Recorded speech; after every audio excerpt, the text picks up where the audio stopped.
And while that is setting up, well,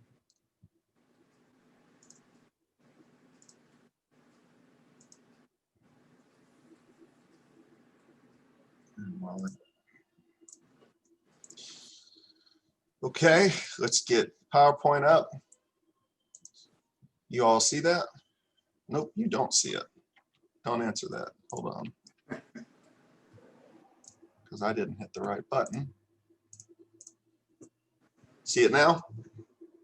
Yes. All right, man of God. All right, before we begin, Larry, since I just heard your voice, you want to start us off with a word of prayer? Okay.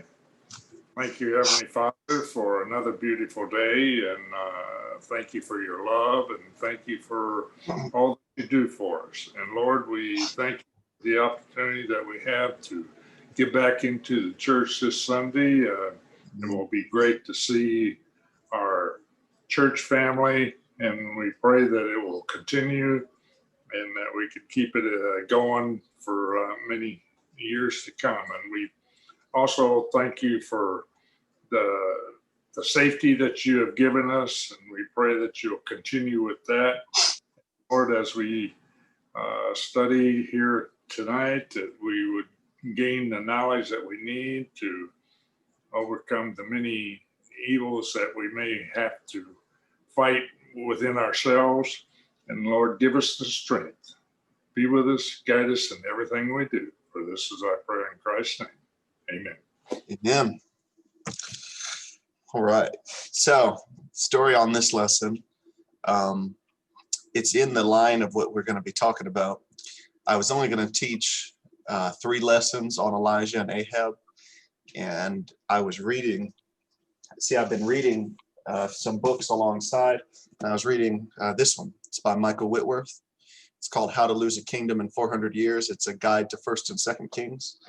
And I got to the chapter where, well, I got past the chapter that we're on, but I just liked so much of the stuff that he had said.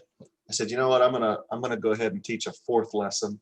So that was just today, and so I just went ahead and put this particular lesson together today. Usually I do my Wednesday lessons on Monday, so that's all right because it just means I have this week done and next week done. So now I'm a week ahead, so that's great. And but I think this will be worthwhile. We're still talking about Elijah and Ahab, but like I said, I was going to skip over it. I don't know why I was going to skip over it, but so we're talking about 1 Kings 19, and we're going to really focus in on Elijah, who is the man of God that I named this after. So you'll see, for example, in the Old Testament, when people will say, let's go talk to the man of God or something like that, that refers to one of the men, like a judge or a prophet, who the people look to tell them what God is talking, what God is saying, and God's message to them. And so they always refer to him as the man of God. And so Elijah is one of those people we call a man of God. So let's talk about him. Uh-oh, my screen is not working. What's going on? There we go. Quick overview. And this is 1 Kings chapter 19. Overview, number 1, Elijah has just led a massive revival on Mount Carmel against Ahab and Baal. So that's what we talked about last week. So we saw where Elijah rained down, or God, through Elijah's word, rained down fire from heaven. And after this happens, his life is threatened and his heart is pretty heavy. So he's just done a pretty big thing, but Jezebel is going to cause him some issues. And then number 3, God is going to comfort him as only he can do, in such a way that I think when we look at this chapter, we understand how we can comfort one another in our own problems. And then number 4, I think that this chapter is a reminder to us that we all have a purpose and that we are not alone as we go through this life. Our job is to be faithful to God and to rely on him always, no matter what the circumstances are. Would you guys agree with that?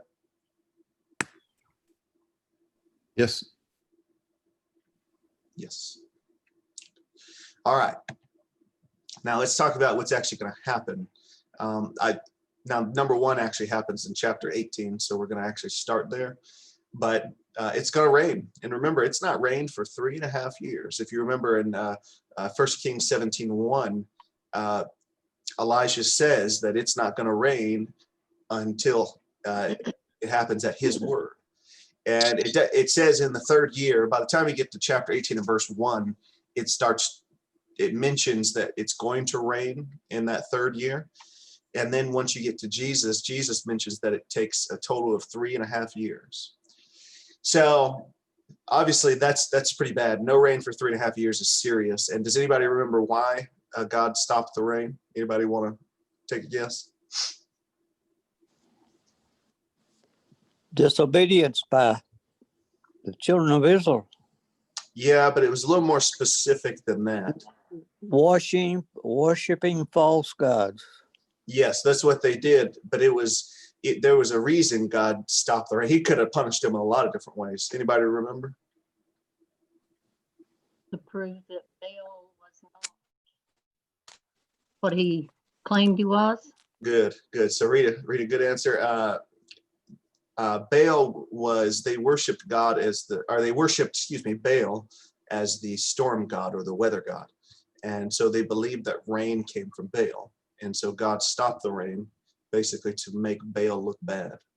So that was kind of the point. And God does that quite a bit. In fact, in Egypt, he sent the 10 plagues.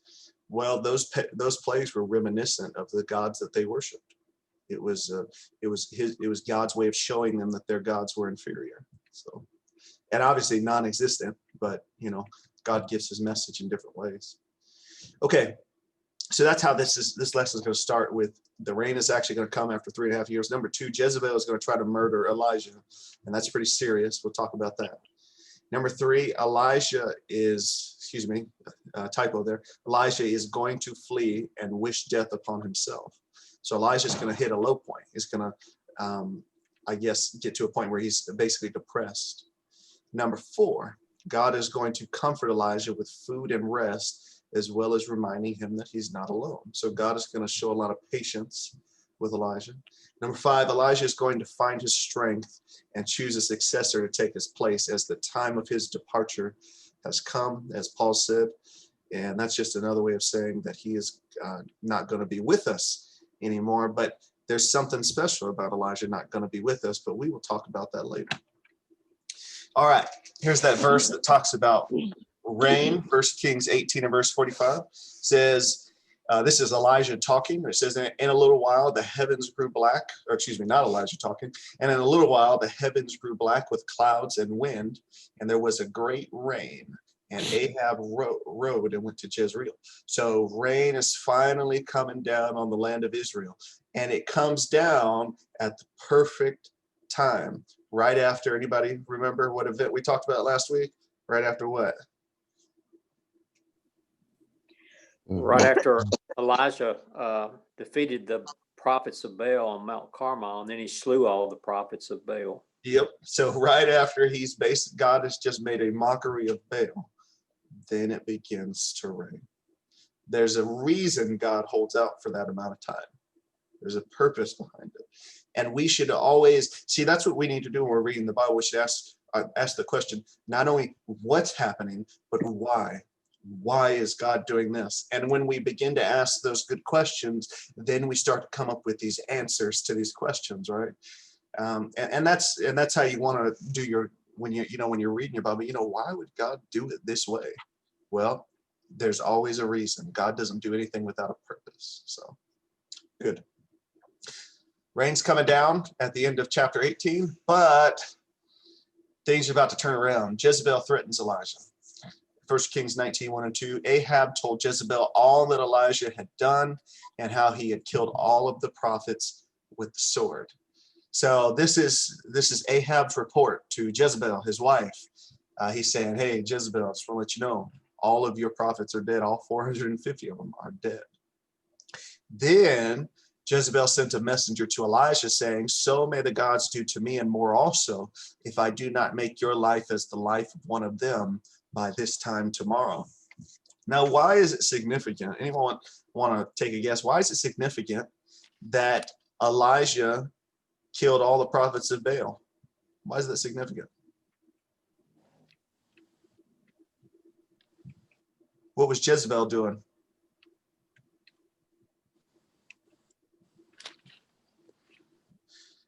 Who did she kill? Prophets. She Yeah, had she been did. having the prophets of God slayed. Yeah. So this was retribution. This was judgment. The fact that all 450 of these prophets were dead was basically a return for what Jezebel had done to the prophets of God. She was trying to wipe the prophets out of the land, but in the end, it was her prophets who were lost. At the second half of this verse, it says, Then Jezebel sent a messenger to Elijah, saying, So may the gods do to me and more also, if I do not make your life as the life of one of them by this time tomorrow. So that's a pretty serious threat. Now, she obviously means business because she has done this before. She's killed however many prophets. And there were quite a few. You know that because if you remember Obadiah in chapter 18, he had been hiding prophets in caves, and he hid 100 prophets in different by 50s in 2 different caves. So she's serious when she says, I'm going to kill you. She's not. This isn't. In fact, I said threatens. That's really not the word for it. She is making a promise here. She's saying, I am going to find a way to kill you. And I swear by my own God that I am going to find a way to kill you. So she means business. Any comments? Okay, let's keep going here. Now, in verse 3 of 1 Kings 19, Elijah is going to run away, which is interesting. Notice the first part says, Then he was afraid. And he arose, he ran for his life, and he came to Beersheba, which belongs to Judah, and he left his servant there. Now, here's the thing that always confuses me about it. He has just done a magnificent, he has just created a magnificent event on Mount Carmel, and this woman Jezebel could strike fear into him. Isn't that interesting? Mm-hmm. Proved he was human. Yeah, good point. Well, if you think about it, I mean, Jesus fled for his life plenty of times. Whether fear played into it or not, we're not really told. But I mean, I think a lot of it's just kind of common sense. There's a threat to your life, and you're wanting to avoid that threat. Now, the one difference I would note between him and Jesus is, for example, in the Gospel of John, he says that it says the reason he left was because what is it? I can't remember the phrase it uses. Basically, his time had not yet come. Yeah, and I was getting ready to say that it's because his time hadn't come. I mean, because when Right. it was ready for him to lay his life down, he was, he did not flee. Right. He faced that last event with courage, not without fear, but he did so with courage. Obviously, when he was in the garden, he was fearful. And you're right. That's common sense. You're right, Doug. Because who wouldn't be afraid of being nailed to a cross? That's terrifying. But I guess the reason I'm pointing out the fear here is it's such a contrast to the Elijah we just saw on Mount Carmel. You know what I mean? Because he's in front of Ahab. He's in front of the entire nation of Israel. And he seems pretty bold, but then one word from Jezebel and he's running. Now that tells you what kind of a person Jezebel was. She could strike fear into a man like that. That's some serious stuff. I think that we shouldn't take that lightly. This was a person. Jezebel was nobody to mess with. is maybe one way to put it, because when she meant business, she really meant it. She was going to kill him one way or the other. But we know who's on Elijah's side. Who's on Elijah's side? Lord God. Yeah. If you got the Lord on your side, you're just gonna, you're gonna, things are gonna pan out no matter what. So now it says he flees all the way to Beersheba, which belongs to Judah. So he's in the northern nation, if you remember, and he's going to go all the way to the southern nation to seek refuge for a period of time. So he goes pretty far. You can see so what ends up happening, he goes from Mount Carmel. I think Mount Carmel is like somewhere over here, and then he goes up here to Jezreel, and Jezreel is where Jezebel was when she said that's what's going to happen. And then he flees all the way down here to Beersheba. So that's a pretty long, walk here. So we're not talking like he got there in a 30-minute walk or something. We're talking he really went a distance there. And later you're going to see he's going to go all the way down here to Mount Horeb or Mount Sinai. And does anybody remember what happened on Mount Sinai? 10 Commandments. Yes. So that is where Moses received the 10 Commandments, and where the Israelites spent some time as well. That's where they also created the golden calf. A lot of events happened there. So it's a pretty important place. And Elijah is going to deal with some depression as he goes here in 1 Kings 19 and verse 4. It says, "But he himself went a day's journey into the wilderness and came and sat down under a broom tree," or I think it's called a juniper tree in your translation. It says, "And he asked that he might die, saying, 'It is enough now.'" Let me move this. "It is enough now, O Lord. Take away my life, for I am no better than my fathers." So it seems to me he's almost dealing with some depressed thoughts. This is a common, at least if I guess if I'm putting my 2020 understanding on this, generally when people ask to die, that's, he's going through some pretty emotional stress right now. Would you guys agree? What do you think? Yes. Well, I think he's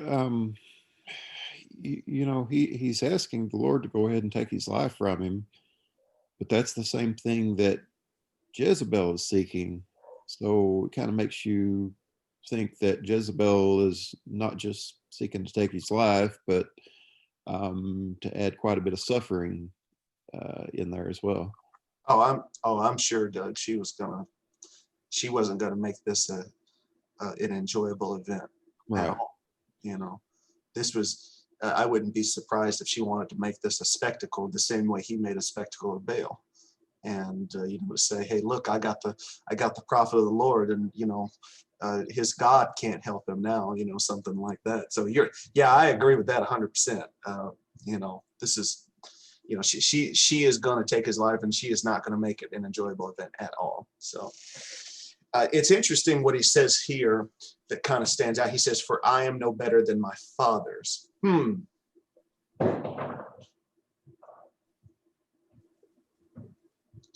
Why is he thinking about them? Well, they apparently were idol worshipers. Well, some of that is true. Some of them were idol worshipers. Here's what I think. I think this is, and I'm saying this from a preacher's understanding, is the idea that we become so discouraged in our preaching. And the reason why is because we don't feel like we're effective. And it seems to me that maybe in this moment, he feels like he is not effective. He's like, my fathers tried and they failed. I tried and I failed. Just take my life. I don't even want to live anymore. Do you guys see what I'm saying here? Yep. It's an interesting idea. I know. Obviously, in fact, Doug, do you ever feel after you get done preaching kind of down on yourself? You ever feel that way? Sometimes, yeah. And it's easy, like you said, it's easy to do when you feel like you've not just preaching, but teaching, or whatever the case may be, and you feel like you just haven't made a difference, or you were expecting. Well, anytime you preach, you would love to see a response, somebody come forward, but that rarely happens. You teach about something, you teach for a quarter or whatever, and whether you're teaching kids or adults, and you want to see a little bit of change, or a little bit of, some, a fire being lit, or some encouragement to change in a certain way or something. And then you just don't always, not that there aren't any fruits from that labor, but you don't always see those fruits of that labor, and when you don't see them, it is discouraging. Yes. Yes, good answer. And I don't know about everybody else here, but I'd like to know, do any of you ever get discouraged when things maybe aren't going how they should at church? Maybe we haven't baptized anybody in a while. Maybe we don't see growth or things like that. Do you guys ever feel that way as well? Yeah, I feel like we haven't done as good as we should be doing this times. Yeah. So it's a dynamic of, I don't feel like I'm making a difference. I think that's what he's saying here. I think he feels like he's not making a difference. He's done this amazing thing, and still nothing has changed. And you'll see why he feels that way here in a second. Let me keep going. God is going to show a lot of patience here. And I think we can learn a lot about how to deal with people who are dealing with these type of thoughts just by looking at how God handles it. So in 1 Kings 19, verses 5-8, it says, and he lay down and slept under a broom tree. So he goes to sleep. That's important. He goes to sleep. Well, let's keep going. And behold, an angel touched him and said to him, arise and eat. And he looked, and behold, there was at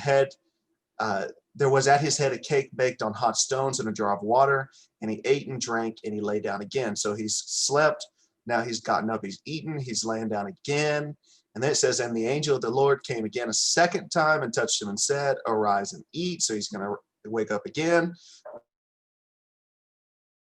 And he arose and ate and drank and went in the strength of that food 40 days and 40 nights to Horeb, the mountain of God.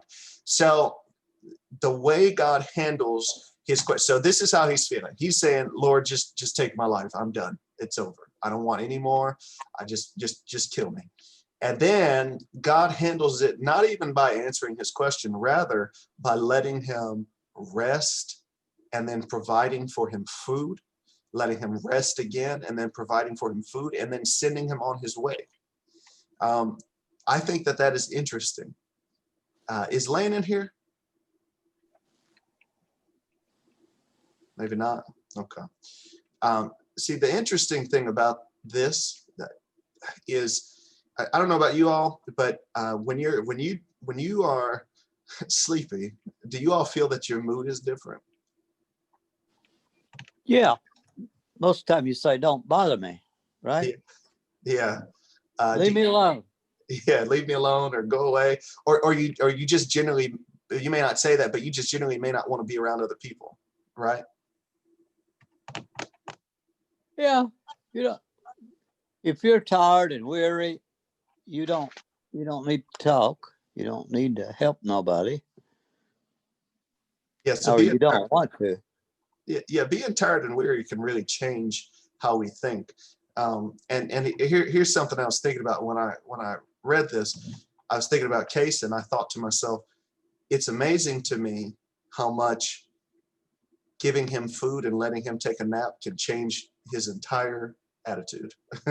And everyone who's had kids, you know that. You know your kid's in a bad mood. If you let them take a nap, they will wake up and they will be a whole different child. Would you all agree? Yes. Yeah.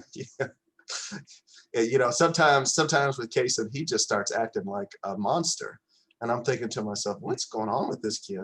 I'll lay him down for a nap, and when he wakes up, he's the best kid in the world. It's just, sometimes he just needs a nap. Sometimes he just needs something to eat. and he just needs to lay down, and all of a sudden he's a totally different kid. And I think that we forget that when we become adults, because it still kind of applies. For me, if I am tired, if I feel exhausted, I feel much less motivated to be around other people, and I feel much less motivated to do a lot of things. So something to consider. God is very patient in this moment, I believe. He's not yelling at him, right? Elijah, what are you doing? Get up. Don't be weak. Stand up. He's not doing any of that stuff. God is letting him work it out. He's just there. He's providing some food. He's offering some food, and he says, hey, you got a mission to do. The mission's not over, but for right now, hang out, get your strength back, and then go. Get on your mission. There's still a mission ahead. So I think that's important. I think we can definitely learn about how we can treat one another in moments like this. I don't know. So any comments, questions? Questions. I wonder why he didn't, or did he recognize that person that fed him as an angel? Doesn't say anything about that, does it? No, it doesn't. That's a really good question, though. It's an excellent question. I hadn't even thought of that. Here is a meal that's prepared for me, virtually. Mhm. I mean, it looks like the meal is prepared. It says at his head, there's a cake baked on hot stones in a jar. Yeah. So he didn't even have to prepare the meal. So good point. Good question. Excellent question. Well, you didn't think, well, maybe that was part of God's plan to let him know that I'm not giving up on you. Yeah, and to don't wear the man out. Human beings have limitations to them. Yeah. And sometimes we put. I think this whole thing here is God is telling Elijah that it's not time for you to die yet. I've still got work for you to do. Very good. Eat and go 40 days journey to Mount Sinai. Still work for you. You're still cutting. Uh-oh. I said, I think God is telling Elijah here that, hey, you still have, I still have a plan for you. You still have something to do. Yes. It's not time for you to die yet. Very good.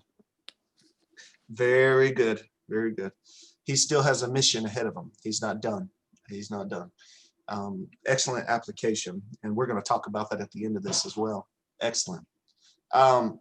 So God is going to respond in verse 9. Skip ahead a little bit. He's going to respond in verse 9 after Elijah makes it all the way to Mount Sinai. As you saw here on the map, he's going to go. I think they said this is 290 miles. It's a long journey from Jezreel to Mount Sinai. Long journey. And so he's going to go just with that food. That's what's going to take him there. He's going to go all the way. Now, the question to me is, God is all-powerful God. Mm-hmm. Why did he make Elijah walk 290 miles? Good question. Why didn't he just make him appear at Mount Sinai? Mm-hmm. Again, I think all part of God's plan for Elijah, that he's giving him those 40 days time to think by himself. I mean, because hey, you still have a purpose. Mm-hmm. Yeah, absolutely. Absolutely. There's still a purpose in his life, and just like there's a purpose in our life. Very good. Very good. The way God continues to respond to him is very patient. He asks him a question in verse 9 and in verse 14. He asked the same question. It says, there he came to the cave and he lodged in it. And behold, the Lord of the Lord came to him and he said to him, what are you doing here, Elisha? Now, obviously, we know God knows all things. God isn't asking this question to get information here. He's asking this question to probably just make Elijah think. you know, it's kind of, and I do that with Casey. You know, sometimes I'll see him holding something. And I say, Casey, what are you holding? And to some extent, he seems to understand he's not supposed to be touching what he's supposed to be touching. And I'm not doing that to get information. I'm doing it to make him think. I want him to think. Now, you know, you're not supposed to touch that, right? And he, of course, he's gonna, you know, I don't know about everybody else's child. My child's hard-headed, but but you know, it's hard to get stuff. But this is the point. Make him think here for a second. This is his response. He says three different things you want to point out. First off, he points out that he really feels alone. That's his problem. So in 1 Kings 19:10, it says, or he said, I have been very jealous or zealous for the Lord, the God of hosts. So one, he's saying, Lord, I am all in 100%. I am fighting this fight. I am fighting this battle 100%. I'm giving it my all in every single way. So that's the first thing he says. Number two, he says, because the people of Israel have forsaken your covenant, thrown down your altars, and killed your prophets with the sword. So number two, everybody in Israel, guess what? They're gone in a different direction, and that can make you feel very, very alone. And number three, he says, and I, even I only am left, and they seek my life to take it away. Now, at this point in time, it seems that he thinks that he is the only prophet in the entire land of Israel, but he's forgotten something. He's forgotten something very important here. In fact, I think he says that in 1 Kings 18:22. Let me go back and double check. I believe it's 1 Kings 18:22. When God tells him, no, I've got 5,000 faithful followers. Well, we're going to get there. We haven't gotten there yet. But in 1 Kings 18:22, when he's at Mount Carmel, it says that Elijah said to the people, I alone am left, a prophet of the Lord. So he thinks for some reason that he's alone. He's the last prophet. No other prophets at all. But remember, there's still 100 prophets that Obadiah hid. So he's not the only prophet left. And God is going to give him a mission to remind him or to make him feel better. You know, he's alone, but to make him feel better, he's got a mission. He has to get through this mission. In 1 Kings 19, verses 15 and 16, it says, and the Lord said to him, go return on your way to the wilderness of Damascus. And now, by the way, Damascus, let me go back to that map. Damascus, you can't even see it on the map, is, if you can see my cursor here, where Jezreel is, it's to the east over here. So he's got to go all the way from here. Oh, hold on.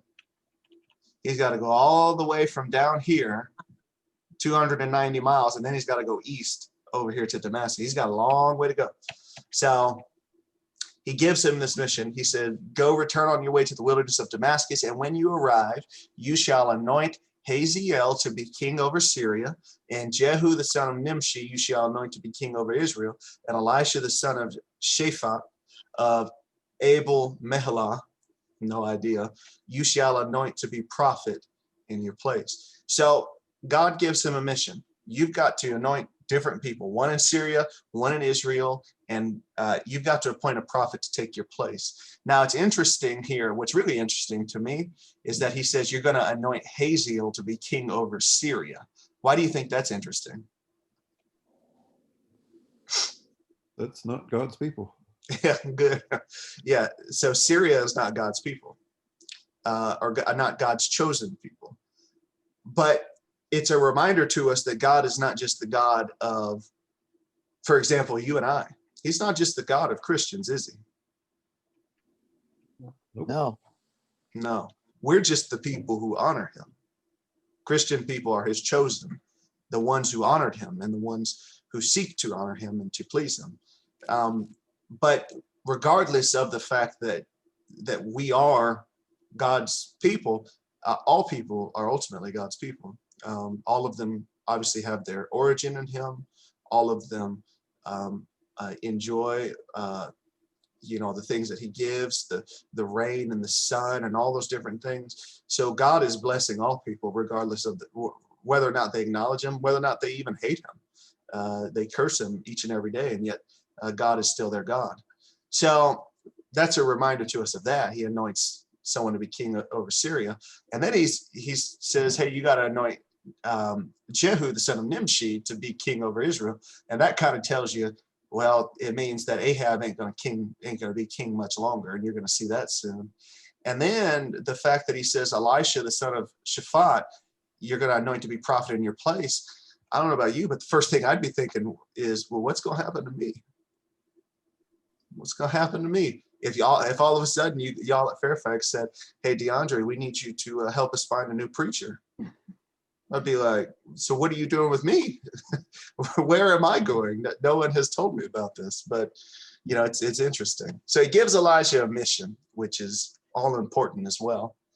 And then he explains to Elisha that he is not alone. In 1 Kings 19, 17, and 18, it says, "And the one who escapes from the sword of Hazael shall Jehu put to death. The one who escapes from the sword of Jehu shall Elisha put to death. Yet I will leave 7,000 in Israel, all the knees that have not bowed to Baal, and every mouth that has not kissed him." So what's this mean? 7,000. He thought he's all alone. God says, "Nope. I got 7,000. 7,001. That's pretty good. It can be discouraging as a Christian person to think that you are all alone and all that you believe. One of the things that I think happens with people who are depressed, and in fact, I've had people call me who are dealing with that. And one of the things is they always think they're the only people who are going through what they're going through. They feel alone. Nobody feels like me. Nobody knows how I feel. Nobody understands me. You know what I mean? You guys, have you ever felt like that, or have you known people like that before? I've heard a few people act like that. Nobody cares. I've heard people say that. And how No. do we respond, Hubert? How do we usually respond to that? Well, you naturally try to pick them up. Something. All right, that's not the way it is. You're just making that up in your head. But that's the problem, Hubert. We're not responding very good. Sometimes we just have to be patient. You see how God was patient with them? Yep. We don't need to say, "Oh, you don't need to feel that way. What's wrong with you? Don't feel that way. Calm down. You're crazy." You know what I mean? Something like that. That's not how we should respond to people. So No.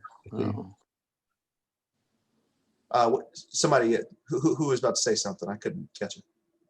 There was a story. And it actually happened. There was a man driving across the Sunshine Gate Bridge in California. What is it? What's one that goes out of that? What is the famous bridge in California? The red one that's behind you? The Golden Gate Bridge? Yeah, Golden Gate. That's it. I knew it was something like that. But anyway, there was a man spotted he's driving across, and he spotted a fellow way up high on one of them railings, and he's he evidently wasn't, he's not a worker, he's by himself. And so he stops his car, and he's thinking, this guy's going to jump. And he finally scaled up and got to where the guy was and sat down and was talking to him.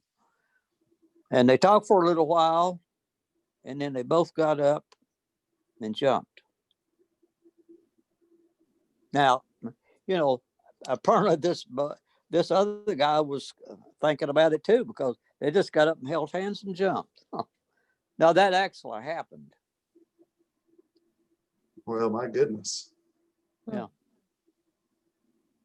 That's sad. So we can't let other people's misery though block us out of trying to do good and smooth over, get things to smooth over. You can't just join them and say, "Well, I feel like I too." That don't help none. Well, that's another lesson for another day. We'll have to talk Yeah. about that. What, there was someone else. I can't tell who it was. Who was about to say something?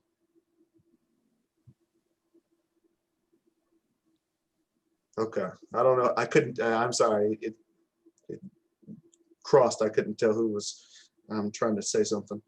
But sometimes, like I said, depression makes you think, or when you're in those moments of strong emotional stress, um, you tend to maybe think that you're alone. You have nobody there with you. That's Yeah. how Elijah felt. Yeah. And Yeah. we need to keep in mind that we're not alone. We also need to be empathetic towards people who feel that way. Don't just tell people how they should feel, which is one of the things that people do. I hate when I tell somebody how I feel and they tell me how I should feel. Don't tell me how I should feel. I'm telling you how I feel. It's not just I understand the logic behind it, but don't tell me how to feel. If I feel this way, maybe just hear me out. Hear me out what I'm saying. Would y'all agree? Well, that might be the best medicine, not it? Yeah. Sometimes when you get in your deepest depression, you may start thinking of everything, but generally you work it out with a pretty good answer, don't you? It just depends. What Well, yeah, of course it does. I'm trying to spark some discussion here. Do we have any answers here? Any thoughts? Well, I was probably the one talking earlier, and I thought maybe you heard me, but I think you touched on it though, is that we need to have empathy for one another. We need Sure. to be able to take a step back and try to understand, try to put ourselves in their shoes, try to understand how they're feeling, um, and try to be understanding. Not just think, okay, well, they're just crazy, or this is just something in their head. There's something they're making up or making it sound worse than what it is. We really need to try to understand our best. A lot of times we can't, because it's impossible for us to really understand, but we need to try our best to understand what people are going through and see if that can put us in a better position to help. Excellent. I agree. You have to, and once again, sometimes it's good to just listen for a second. I'm telling you, I just can't stand them. And that makes people not want to tell you how they feel. If they know that the moment that they tell you how they feel, all you're going to do is tell them how they should feel. Or you're going to tell them, or sometimes well, one of the things I try to avoid when people tell me how they feel is I try to avoid talking about myself, where I say, well, this thing happened to me or something like that, that it's not relevant at the moment. You understand what I'm saying? Sometimes we just have to give attention to the individual and into the moment. And sometimes that can be one of the most therapeutic things. Sometimes people just need to be heard. They just need to be heard, and they will work it out on their own. But by you taking the time to listen and your presence there and your consideration and maybe praying with them, in fact, not maybe, but praying with them and doing things like that, you'll make a much bigger, you'll do something very good for that person. Do you all agree? What do you think? I think it works. Yeah. I mean, that's as as husbands, I think probably each and every one of us learn that a lot about dealing with women.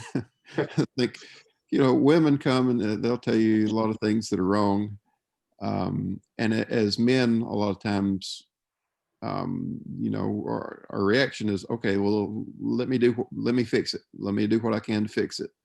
When really they a lot of times they just want to get those things off their chest.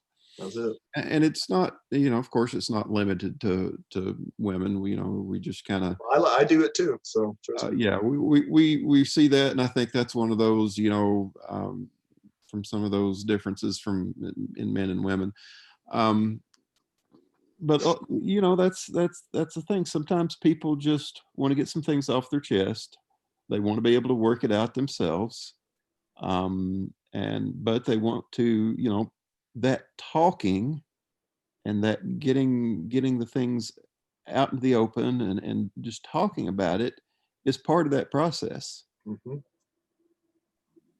Absolutely.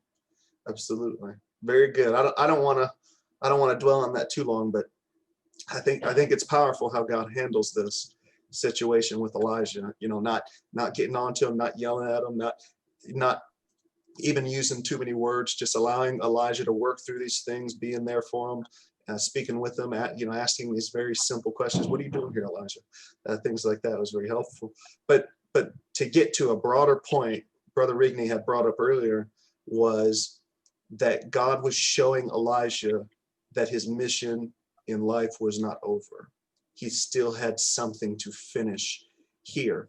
So before Elijah is going to leave, before he says goodbye, he has got to do three things. He's got to make Hazael king over Syria.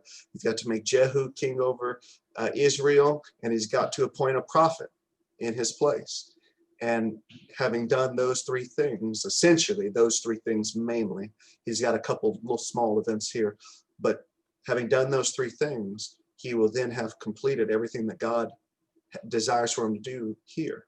And I think, I don't want to assume too much, but I think it wouldn't be wrong to say that each of us has something we need to do here.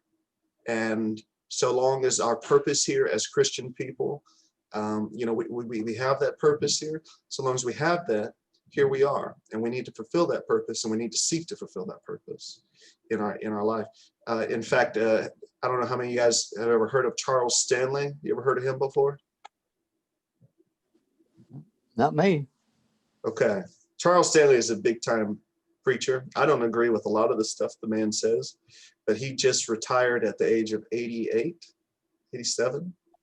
Yeah, 87. He just retired at the age of 87. And I was really, it made me think to myself, one of the things I've always thought was I'm never really going to retire. I might just do something different. But preaching isn't really one of those things you just retire from. It's not really a retirement thing. In fact, I think preachers who retire are doing a very bad thing, because you got all these years of knowledge that you can offer. It's like you got to keep giving what you got. That's the way I think. That's my 29-year-old perspective. I understand.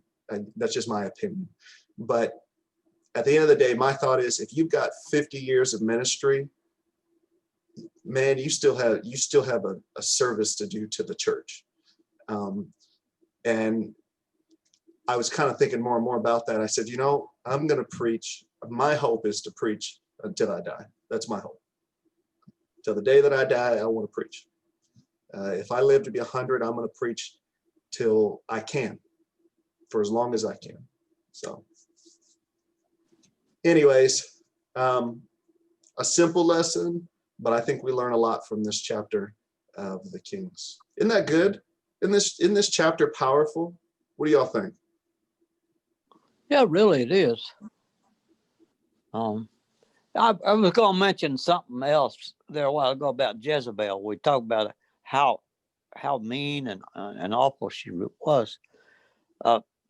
And you hear the term once in a while when somebody's talking about somebody that's bad. Oh, they say she's a Jezebel. So this is not this name. She's ruined the name in the original person with that name, Jezebel. I've never seen a person that had the name. Have you, Rita? No, I've heard it, but just from her, I've never known of anybody named that. No, it's kind of a derogatory symbol, isn't it? Really? Well, and actually, to make it worse, in the book of Revelation, Jesus refers to a woman as Jezebel in a negative light. That's right. Yeah. So yeah, that's a good point. Good point. I think I got one more slide. I'm a little bit over. Oh, I'm definitely over. I am so sorry. Let me finish this last slide and then we will end stuff. Elijah anoints his successor. So it says in 1 Kings 19 and 21, it says, so he departed from there and found Elisha, the son of Shaphat, who was plowing with 12 yoke of oxen in front of him, and he was with the 12. Elijah passed by him and cast his cloak upon him. And he left the oxen and ran after Elijah and said, let me kiss my father and mother, and then I will follow you. And he said to him, go back again, for what have I done to you? I think that basically just means go ahead, no big deal. I don't know, honestly. It says, and he returned from following him, and he took the yoke of oxen, and he sacrificed them and boiled their flesh with the yokes of the oxen and gave it to the people, and they ate. Then he arose and went after Elijah and assisted him. And what's important here is the fact that he sacrificed the oxen. Poor oxen, poor oxen. They just had it coming. But the fact that he sacrifices the oxen and he gives it for food to all the people is, I believe, to show that he ain't coming back. He's leaving for good. These were his ox. He's done with them. He's done everything he can with them. Now they've been used for what they were used for, and he's gone. So sometimes you got to do that. Sometimes you just got to go. So any questions or comments? I'm sorry for holding you all late. Questions or comments? Yeah, one of them stories you read through, but you don't get all the answers until you get backing up like we did tonight, and everybody had different questions. It makes it pretty interesting. Yeah, hopefully, that's what I hope to do. I know you all can read this, but I hope to shed light on what's happening in the text so we can draw some good answers and conclusions and things. So if I've done that, then I've done what I can. And that, in other words, you still got stuff to do, right? Oh, I got plenty to do. As long as I'm here, I got plenty to do. So, okay. Well, I will stick around. Oh, Everybody got a Gleaner can, bring it Sunday. They'll be here next week. yeah, he's talking about the what's it called? Potter's Children's Home. Potter's Children. Gleaner cans. So, Piggy bank. well, all right, y'all. I'll stick around, but you all have a good night. Thank you for joining us this evening. Good lesson. All Good right. Thank lesson. you. Thank you. Good job. Thanks, You Yonder. too. Thank I you. have these crazy bugs outside my window. I don't know if you can see this or not. Can you see this? Yeah, I can see it, but I don't see any bugs. Let me see. There's like hundreds of them. What are they? Maybe